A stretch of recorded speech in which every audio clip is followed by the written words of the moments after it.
The Dragon King of the East Sea and Earth Store Bodhisattva came to see the Jade Emperor to file a complaint against son Wukong. The Jade Emperor asked, "Which one of you will go down and subdue the monkey?" At that moment, an old deity, the famous Evening Star, stepped forward and suggested that it would be a pity to destroy Wukong. He humbly requested that the Jade Emperor issue an edict to summon Wukong to heaven and grant him an official position. The Jade Emperor was delighted and thought, that was a good idea. Let's appoint Wukong to be the Baimawan, the keeper of the imperial stables. This made Wukong very happy. He grew very fond of the heavenly horses. One day, a group of minor officials were drinking and chatting together. Wukong was there, too.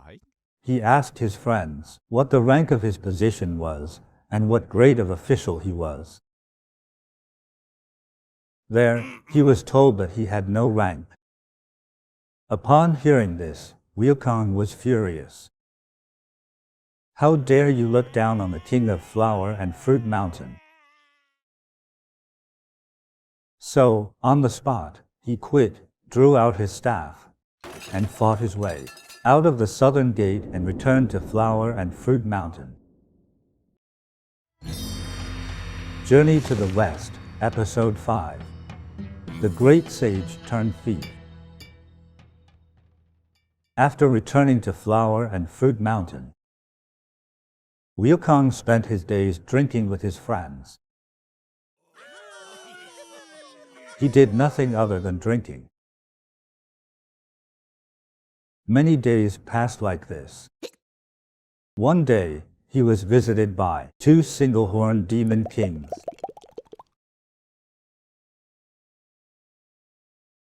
Both demon kings bowed and then greeted Wukong.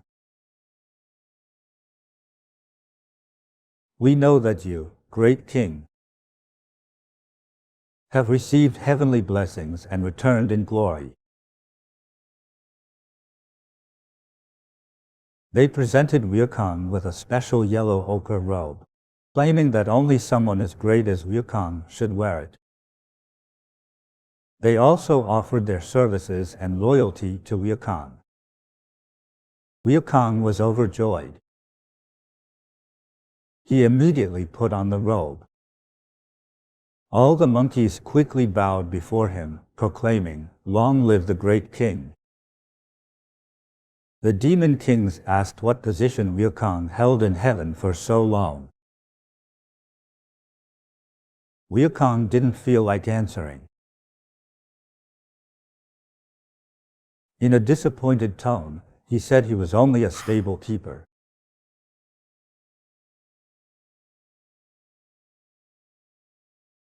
"Great king, with your vast powers, you deserve more than that. You should be called the great sage equal to heaven, supreme in heaven and on earth." Wukong liked what he heard. He immediately ordered the monkeys to find a piece of cloth and write this new title on it. Then, hang it outside the entrance of the water curtain cave. He ordered the monkeys to address him as Great Sage equal to heaven. In the heavens, the Jade Emperor learned that Wukong had left without permission. He was extremely angry. He was furious that Wukong showed no respect. "Which of you will subdue the monkey and bring him back?"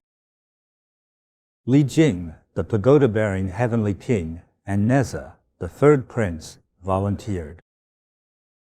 They led a group of gods and heavenly soldiers to attack Flower and Fruit Mountain. Leading the way was the giant spirit deity. Wielding a large axe, he shouted, "You wicked monkey! I am the giant spirit deity who serves the pagoda-bearing heavenly king. By the emperor's decree, I am here to capture you. Kneel and surrender immediately." Wukong taunted back, saying that he'd spare his life so that he could report back to the heavenly realm.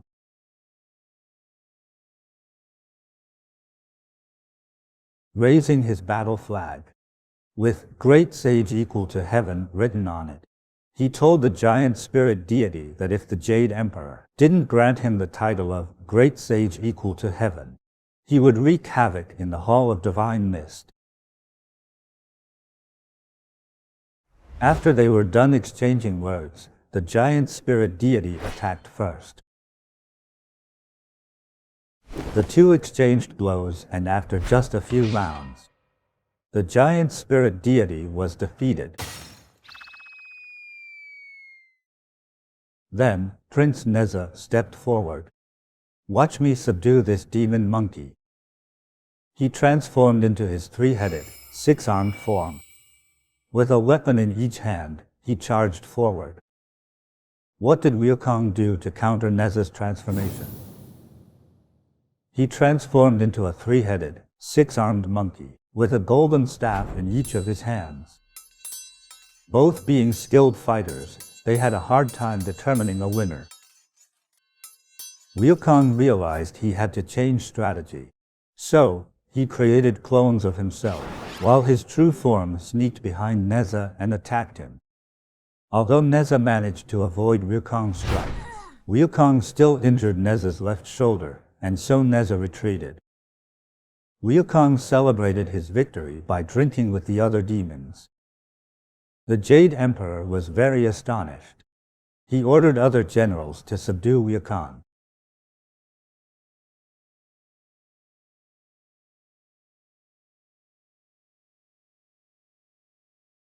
At that moment, the compassionate evening star said, "Your Majesty, Wukong is just a young and ignorant monkey, and he needs more cultivation and education. There's no need to make a big fuss. If he's after the title of Great Sage equal to heaven, why not just give it to him? You see, it won't cost anything and won't waste the heavenly realm's resources. We could give him a place and name it the Great Sage equal to heaven residence. Then, we can find time to educate and discipline him." He thought that was the peaceful way. The Jade Emperor said, "You are right, let's do as you suggested." Carrying the imperial edict, Evening Star once again arrived at Flower and Fruit Mountain. He saw Wukong was leading the group of monkeys, while wearing a crown and armor covered by a yellow ochre robe.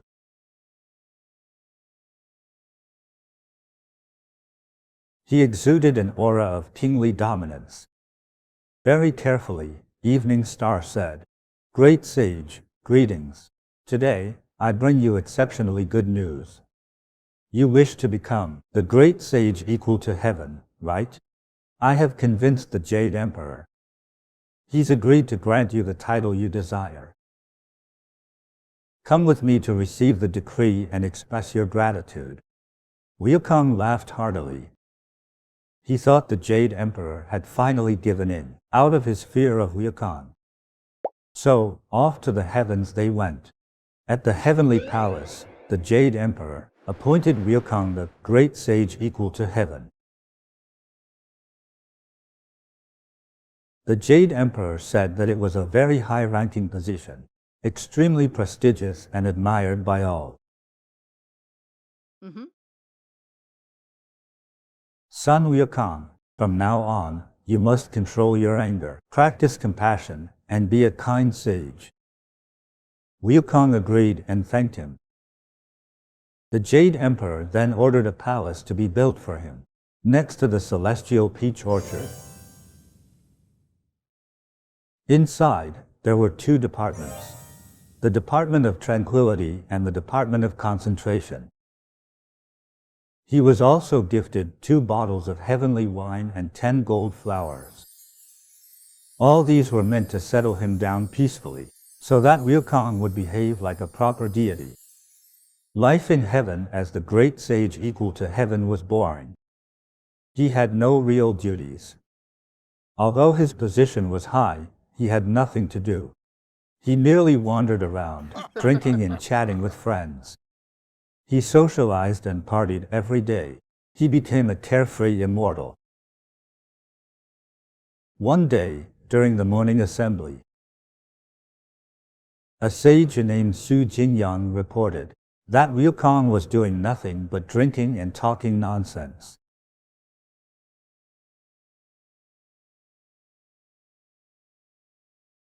He thought that if this continued, Wukong would cause trouble. Su suggested that it was better to give him a job. If there was something to keep him busy, it might calm his restlessness.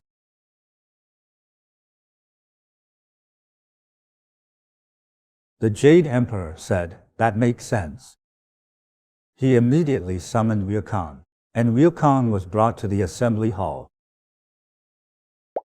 The Jade Emperor announced, "Son Wukong, I appoint you to manage the celestial peach orchard."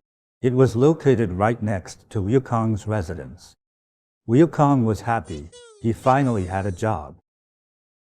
He thought he was no longer a deity without work to do. The next day, Wukong took up his post and arrived at the orchard. He asked the earth god how many peach trees were there. "There's 3,600 trees in total," replied the earth god. The front section had 1,200 trees with smaller fruits. They bore fruits once every 3,000 years. If you ate one, you could easily become an immortal. The middle section of 1,200 trees bore fruits every 6,000 years. If you ate one, you would ascend to heaven and gain eternal life. The third section was the most impressive. Those 1,200 trees bore particularly large and fragrant fruits. They took 9,000 years to bear one round of fruits. If you ate the fruit, you would have the same lifespan as heaven and earth. Not even the gods could eat it easily, let alone humans. Wukong was very delighted when he heard this. His eyes shone. He couldn't contain his joy.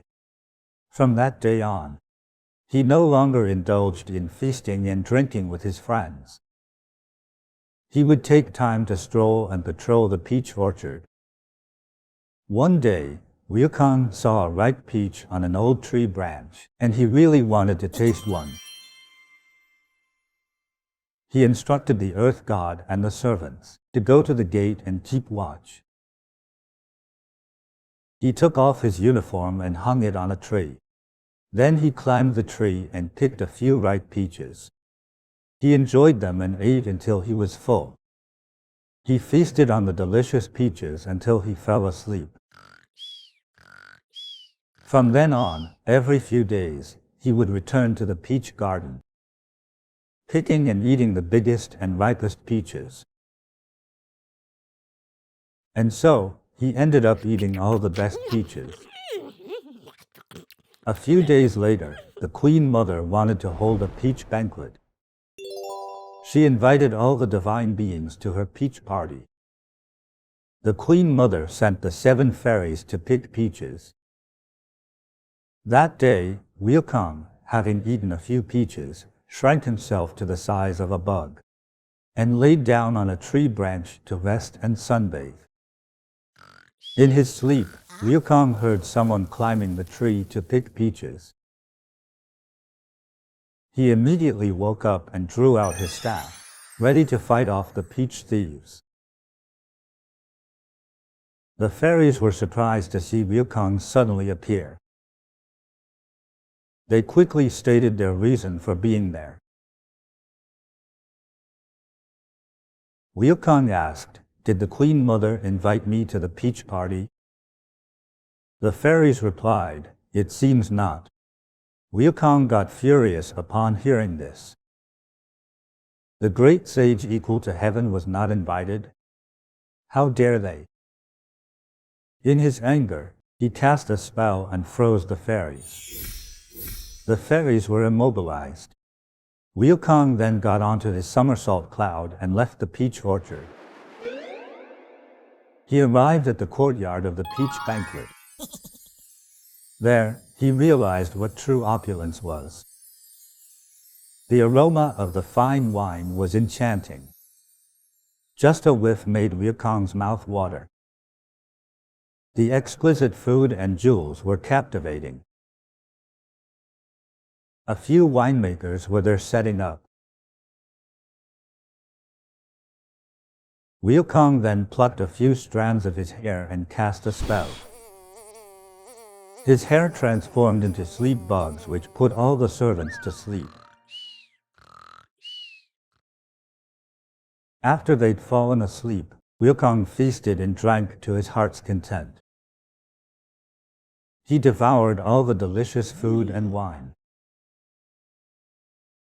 After eating and drinking his fill, he patted his round belly and realized that he'd be in trouble when the other immortals arrived, so he quickly fled the scene.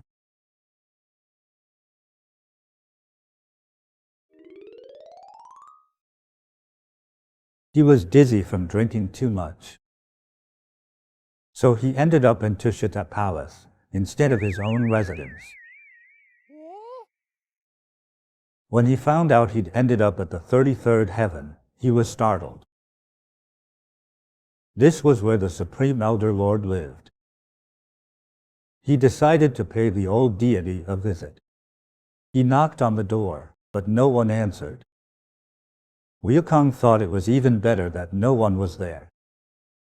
He knew the old deity was probably working on his pills of immortality, so he headed straight to the pill chamber. He saw 5 large gourds next to the pill furnace. Each gourd was filled with golden pills. Those were the 9-cycle golden pills. They could prolong life and save people from the brink of death. It was a priceless treasure. Wukong thought he was lucky because the pills were left unguarded. So, he ate some of them, and they tasted better than the peaches. He ended up eating all 5 gourds of pills. During this process, he sobered up quite a bit. That's when he realized that he'd caused big trouble. If the Jade Emperor found out, he'd be dead for sure. If he went back to his residence, he'd be captured. So, he rode his cloud and returned to Flower and Fruit Mountain.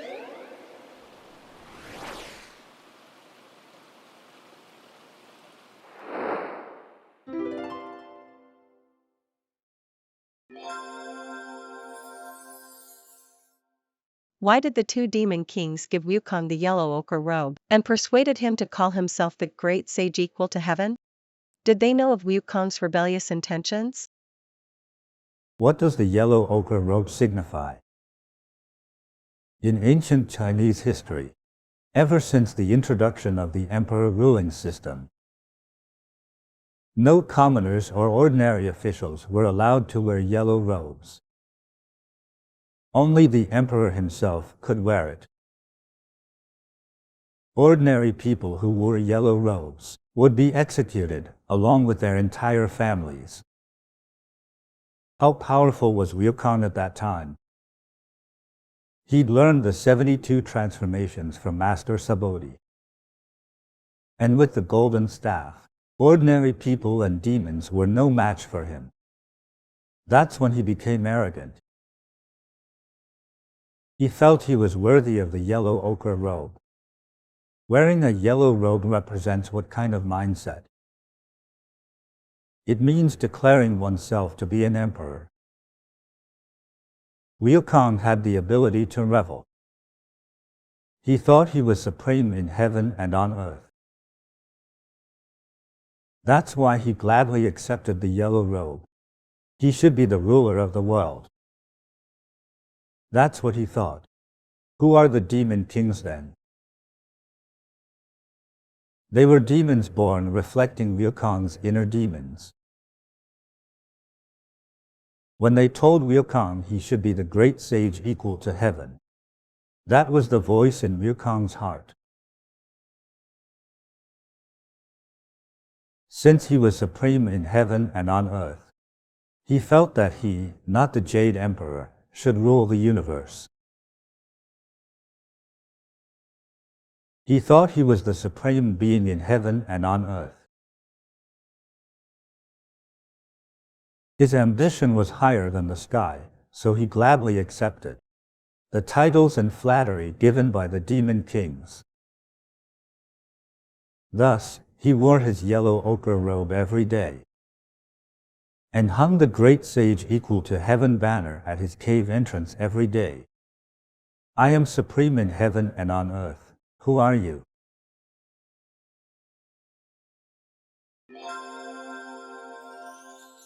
Everyone knows monkeys love peaches. Why did the Jade Emperor assign Wukong to manage the celestial peach orchard? Was this a test to see if he can resist temptation and fulfill his duties?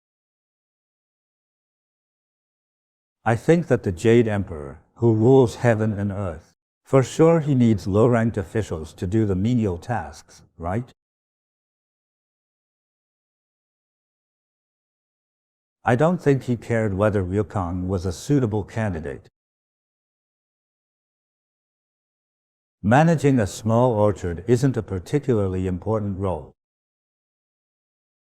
He must have been thinking that anyone could guard the peach orchard. It was just a vacant position to keep Wukong busy, pure coincidence. For Wukong, that wasn't any ordinary job. Those were the peaches of immortality.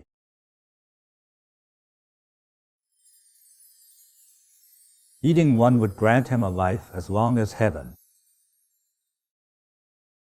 That basically means never dying.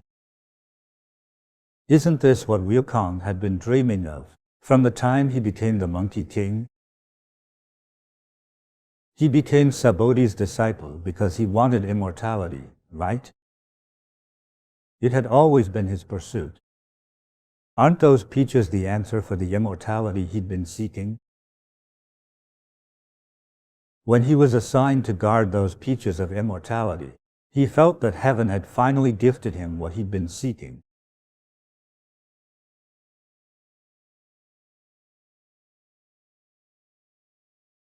That led him to begin stealing 1 or 2 peaches, and eventually finishing all of the ripe peaches in the peach orchard.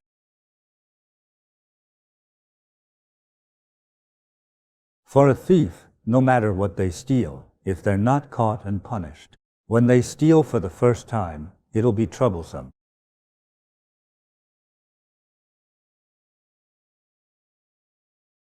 That means they'll end up stealing for a lifetime. The same goes for gamblers who win the first time they gamble. What about killers?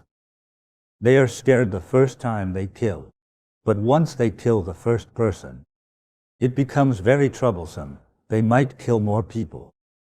There are many things uncomfortable on the first try, but after that, the person might enjoy it and keep doing it. Most of us don't see Wukong as a human, right? Wukong was born a stone monkey that resembles a human. Stealing peaches is a part of a monkey's nature, right? What would you have done if you were in his position? Imagine this is not a peach, but something else, an elixir of immortality. The person who introduced it to you is a top international health and wellness professor. You're told that the pills cost $1 million per piece, and one pill grants 100 years of life. It's something you've been seeking for a long time, and you're given the chance to guard them. Would you steal them? That's what Wukong did. He thought, since he was in charge of guarding the peaches, then he could do whatever he wanted with them. Such distorted thinking comes from his self-perceived ability. First, Evening Star invited him to heaven. Then, he was granted the title Great Sage Equal to Heaven by the Jade Emperor. He thought the Jade Emperor feared him. That's why he thought, what's wrong with eating just one peach? He forgave himself. Nothing scared him, that's why. What Wukong did wasn't just ordinary theft. His actions were more serious than that. He was stealing the peaches as the peach garden keeper. Isn't that embezzlement? When he was eating those peaches, he wasn't doing it discreetly. He thought the people in heaven can't mess with him. Your rules are ineffective against me. That's why he became so arrogant. He was doing whatever he wanted, that's what I see. He took the wrong path and ended up in Tushita heaven, right? He got a little bit scared after eating the Supreme Elder Lord's pills of immortality. He knew the old deity wasn't to be messed with, so he got scared. So, he fled back to Flower and Fruit Mountain. Many ordinary criminals hide out on their own turf after committing a crime. When he stole the peaches earlier, he wasn't afraid. This shows how a criminal behaves before and after a crime is committed. A criminal is fearless when he commits a crime. The great sage equal to heaven fears no one when he commits a crime.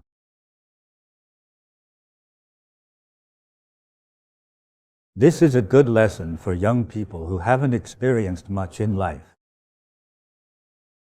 They don't know right from wrong. So, a reminder for everyone.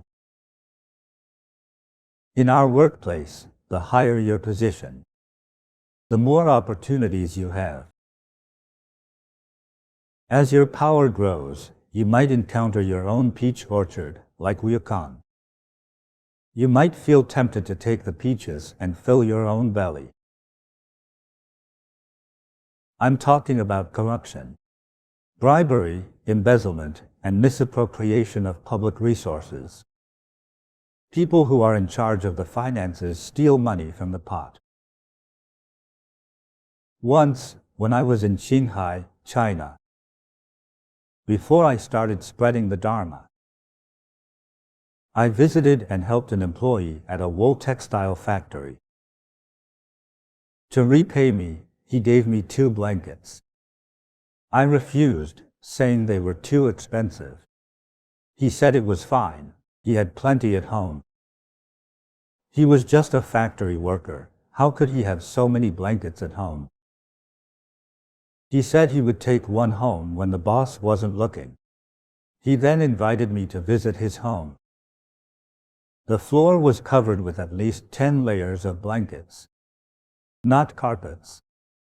Yes, all stolen from his workplace. His bed and their cabinets were full of blankets he had stolen.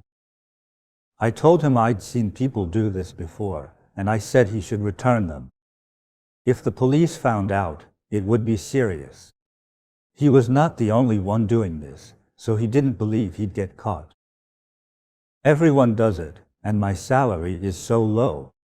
I tried to convince him, but he wouldn't listen. 2 months later, the police came and took him away. Like I said, the more power and authority you have, the closer you are to the peach orchard. You'll end up breaking the law if your greed gets the better of you. Don't betray your boss' trust by stealing money from the company.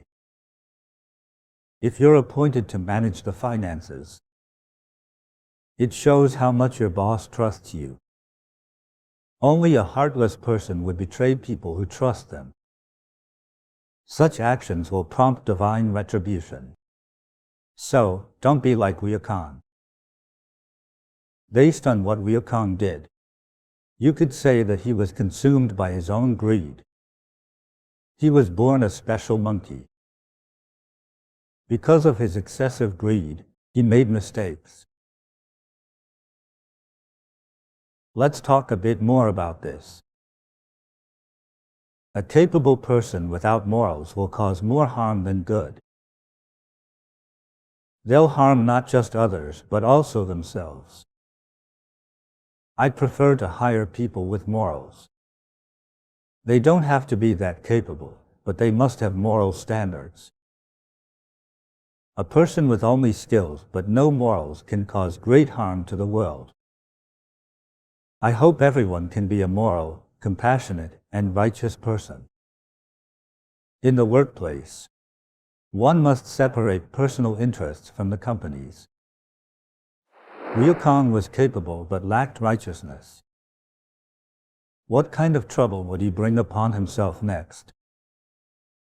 Stay tuned for the next episode.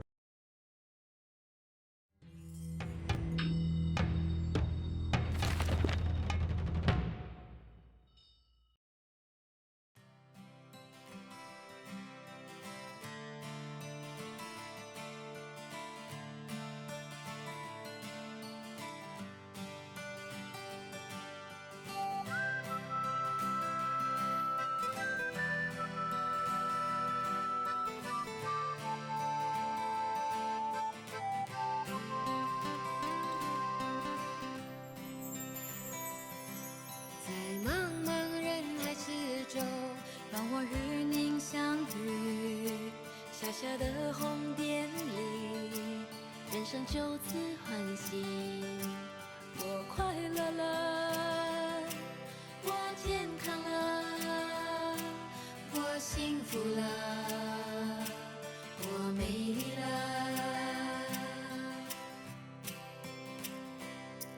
在茫茫人海之中，让我与你相遇。